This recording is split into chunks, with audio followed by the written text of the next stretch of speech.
What's up everyone? Welcome back to my YouTube channel. So pag-usapan natin ngayon kung bakit kailangan ng database decisions.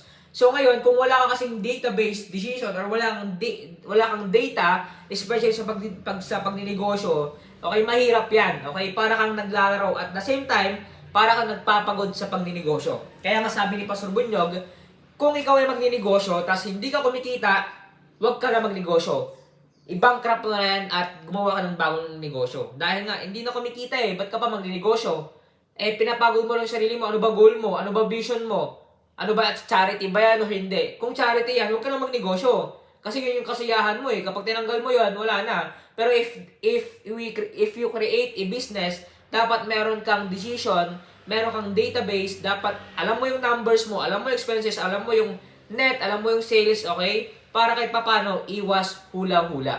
Kasi kapag wala kang database, okay, wala kang database decisions, puro ka hula sa pangninegosyo. Ang mangyayari niyan, hindi siya paganon. Stagnant, tapos ang fall down niyan, paganon, pababa. Yun na naman, if you want to buy this book in the Facebook official description, guys, lang po. Salamat po and God bless.